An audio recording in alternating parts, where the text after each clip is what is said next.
हम 1 लाख 2 लाख 3 लाख टेस्ट करेंगे तो केसेस थोड़े से ज्यादा आएंगे। अच्छी बात यह है कि 74,000 टोटल केस अभी तक हुए, इनमें से 45,000 लोग ठीक हो चुके हैं। तो लोग बड़ी तेजी से जल्दी जल्दी ठीक हो रहे हैं।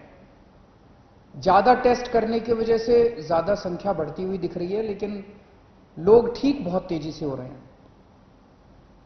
2400 के करीब टोटल लोगों की अभी तक मौत हुई है दिल्ली में। आज की डेट में 26,000 टोटल पेशेंट हैं। अभी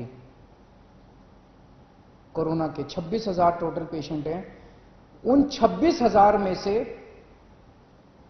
केवल 6,000 हॉस्पिटल में हैं, बाकी सब अपने घर पे अपना इलाज करा रहे हैं। बाकी सारे पेशेंट माइल्ड, थोड़ा बुखार है, थोड़ी खांसी है, ऐसे ही हैं। 6,000 पेशेंट अस्पतालों के अंदर हैं। मैं पिछले कुछ दिन का डेटा देख रहा था। 19-20 तारीख के बाद से, आज 26 तारीख हो गई ना, पिछले एक हफ्ते में टोटल बेड की संख्या, जो बेड पे पेशेंट सभी हैं, जो बेड्स ऑक्यूपाइड हैं, वो लगभग 6,000 के करीब रही है। मतलब कभी किसी दिन 6,000 है, किसी दिन 6100 बेड है, किसी दिन 6200 है, किसी दिन फिर 6100 आ जाती है, किसी दिन फिर 6150 हो जाती है। यानी कि हालांकि रोज 3-3,500 मरीज नए आ रहे हैं, लेकिन इन नए मरीजों को हॉस्पिटल के बेड्स की ज्यादा जरूरत नहीं पड़ रही। इसका मतलब ये सीरियस मरीज नहीं है। दिल्ली में जितने लोगों को कोरोना हो रहा है वो माइल्ड कोरोना हो रहा है, हल्का कोरोना हो रहा है। कोरोना होता है वो ठीक हो जाते हैं, उनको अस्पताल जाने की कम लोगों को जरूरत पड़ रही है। और जितने लोगों को अस्पताल से छुट्टी मिल रही है, लगभग उतने ही लोगों को अस्पताल जाने की जरूरत पड़ रही है। तो बेड की रिक्वायरमेंट जो है अपने दिल्ली में, वो अब 6,000, पिछले एक हफ्ते से लगभग 6,000 बेड्स की जरूरत है। और अभी हमारे पास दिल्ली में 13,500 बेड हमने तैयार कर रखे हैं। अस्पतालों में 13,500 बेड इस टाइम अपने तैयार हैं। उसमें से 7,500 बेड खाली हैं और केवल 6,000 बेड पे पेशेंट हैं। और ये 6,000 बेड पिछले एक हफ्ते से लगातार कांस्टेंट आ रहा है। मुझे ऐसा लगता है कि आने वाले समय में अगर जरूरत पड़ी तो शायद हो सकता है आईसीयू के बेड की जरूरत पड़े। अब हमें लोगों की जान बचाने के लिए हो सकता है आईसीयू के बेड बढ़ाने पड़े। तो हम दोनों ही कर रहे हैं। हालांकि हमने आज 13,500 बेड हमारे पास है, 7,500 बेड खाली हैं। फिर भी आज हमने कैबिनेट करी थी।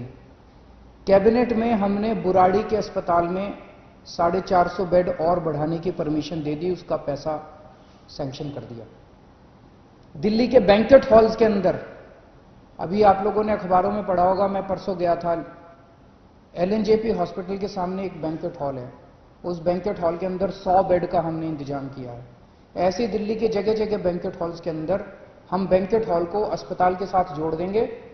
उस बैंक्वेट हॉल में हम बेड, दिल्ली के कई सारे बैंक्वेट हॉल्स में बेड्स का इंतजाम कर रहे हैं। तो हम हाथ पे हाथ धर के नहीं बैठे। जैसा मैंने कहा, पिछले एक हफ्ते में 6,000 बेड से ज्यादा की जरूरत नहीं पड़ रही। आज हमारे पास 13,500 बेड है। फिर भी कल के लिए हम तैयारी कर रहे हैं, परसों के लिए तैयारी कर रहे हैं। अगर बाई चांस ज्यादा जरूरत पड़ती है तो हम उसकी तैयारी कर रहे हैं। बीच में कुछ दिन ऐसे थे, जून के महीने के पहले हफ्ते में, जब थोड़ी सी पूरे दिल्ली के अंदर बेड की कमी हुई थी, मेरे पास भी खूब फोन आते थे। रात रात भर में लोगों के फोन अटेंड करता था, उनके लिए बेड का इंतजाम करता था, इस अस्पताल में, उस अस्पताल में। अब स्थिति कंट्रोल में है। अब काफी होटलों के अंदर हमने पिछले 10 दिन में लगभग 3,500 बेड्स का इंतजाम किया होटलों के अंदर, उनको हमने अस्पतालों से अटैच कर दिया। इस वजह से बेड्स इतने बढ़ गए हैं। और अब आने वाले टाइम में बैंक्वेट हॉल में बेड्स लेंगे, बुराड़ी अस्पताल तैयार हो जाएगा, और भी कई सारे स्टेप्स उठा रहे हैं। साथ में आईसीयू के अंदर बेड्स बढ़ा रहे हैं। जीटीबी हॉस्पिटल में, राजीव गांधी हॉस्पिटल में और एलएनजेपी में, इन तीनों के अंदर आईसीयू के बेड्स की बहुत बड़े स्तर के ऊपर हम मात्रा बढ़ाने जा रहे हैं, ताकि अगर सीरियस मरीजों को जरूरत पड़े तो उसकी हमारी तैयारी होनी चाहिए। मौत के अंदर कोरोना से लोग, अगर कोरोना, पहली बात तो भगवान करे कोरोना हो ही ना आपको, अगर कोरोना हो भी जाए तो आप सही सलामत ठीक हो जाएं। कोरोना की वजह से मौत नहीं होनी चाहिए। उसे रोकने के लिए, उसे कम करने के लिए हमने 2 बहुत महत्वपूर्ण कदम उठाए हैं। एक तो है प्लाज्मा थेरेपी। आपने सुना होगा, कुछ दिन पहले मैं प्लाज्मा थेरेपी का जिक्र किया करता था। दिल्ली पहला राज्य था पूरे देश में जहां प्लाज्मा थेरेपी को हम लोगों ने बड़े उत्साह के साथ शुरू किया। हमने इसके ट्रायल किए, एलएनजेपी अस्पताल में इसके ट्रायल हुए। 29 केसेस के ऊपर ट्रायल किए गए और उनके नतीजे बहुत अच्छे आए। उन नतीजों को फिर हमने केंद्र सरकार में सबमिट किया। अब हमें 200 और पेशेंट्स के ऊपर प्लाज्मा थेरेपी करने की इजाजत मिली है। तो सरकारी अस्पतालों में एलएनजेपी और राजीव गांधी अस्पताल में प्लाज्मा थेरेपी की इजाजत मिली है, और इसके बाद कई सारे प्राइवेट हॉस्पिटल्स ने भी प्लाज्मा थेरेपी की इजाजत ले ली है। कई सारे प्राइवेट हॉस्पिटल्स भी इस टाइम प्लाज्मा थेरेपी कर रहे हैं।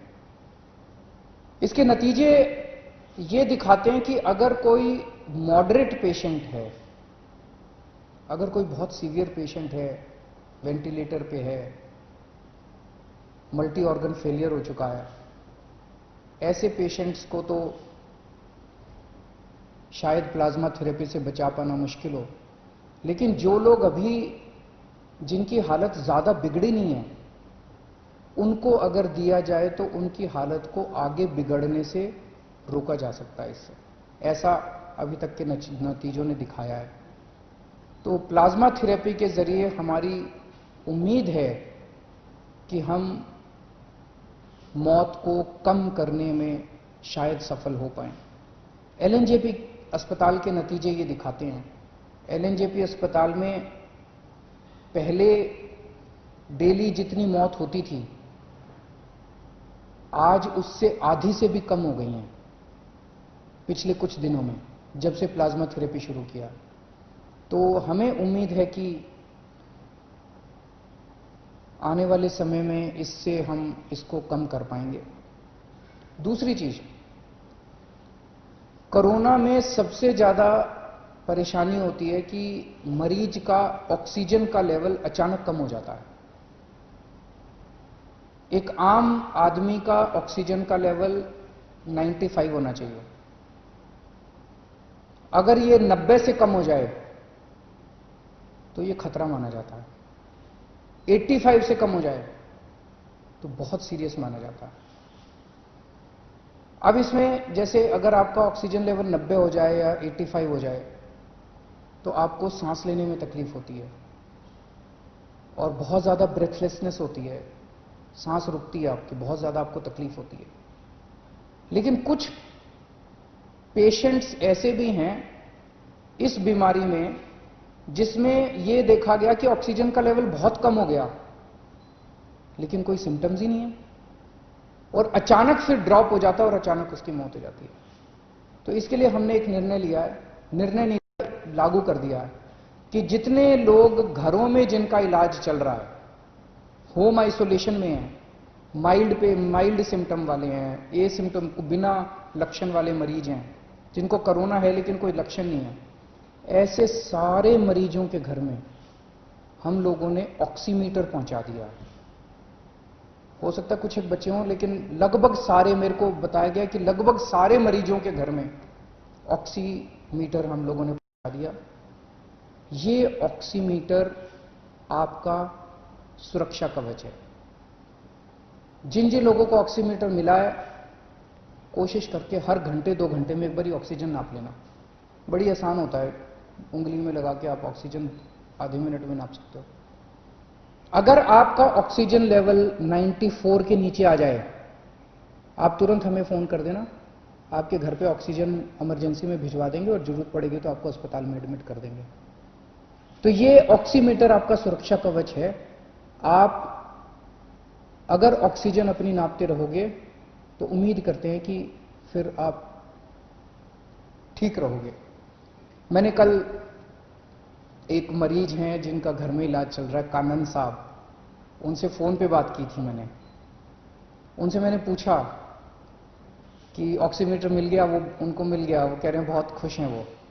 मैं एक बार आपको वो वाली उनसे जो मेरी बातचीत हुई वो मैं सुनाना चाहता हूं। हेलो। हाँ कनन साहब। हाँ सर। हाँ, अरविंद केजरीवाल बोल रहा हूँ, कैसे हैं? नमस्ते सर, बिल्कुल ठीक हूँ सर। बिल्कुल ठीक है। कोरोना है ना हाँ आपको? हाँ कोरोना है सर, पर अभी बिल्कुल ठीक हूँ, कोई प्रॉब्लम नहीं है सर। मैं कोई सिम्टम नहीं है? नहीं है सर। हाँ तो इसमें कोरोना में ना एक चीज सबसे ज्यादा ध्यान रखनी पड़ती है, वो है ऑक्सीजन लेवल। तो जैसे अपना ऑक्सीजन सैचुरेशन लेवल 95 होना चाहिए। ओके। लेकिन अगर ये 95 से नीचे आता है, 90 से नीचे चला जाता है तो थोड़ा प्रॉब्लम होती है, खतरनाक हो जाता है। ओके। 85 से और नीचे चला जाए तो और खतरनाक, बहुत ज्यादा खतरनाक हो जाता है। ओके। और इसमें कभी कभी पेशेंट्स को वैसे तो ऑक्सीजन लेवल नीचे जाता है तो ब्रेथलेसनेस होती है, सांस लेने में तकलीफ होती है। लेकिन ये बीमारी ऐसी है जिसमें कभी कभी पता ही नहीं चलता और कोई सिम्टम नहीं आते और ऑक्सीजन लेवल नीचे हो जाता है।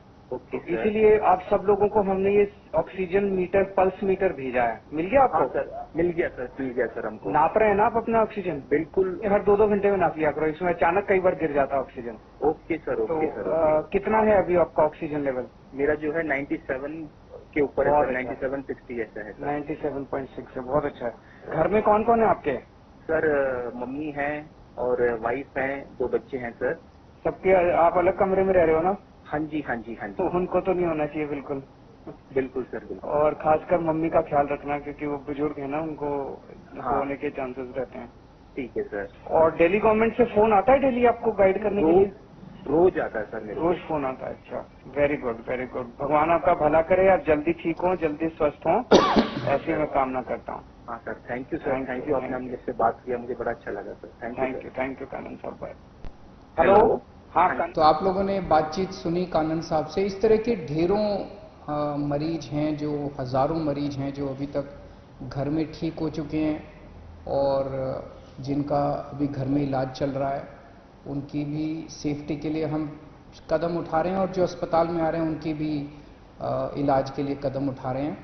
तो जो लोग बीमार हैं, भगवान से प्रार्थना करता हूँ जल्दी स्वस्थ हों, और जो लोग बीमार नहीं हैं, भगवान से प्रार्थना करता हूँ कि उनको कोरोना बिल्कुल ना हो।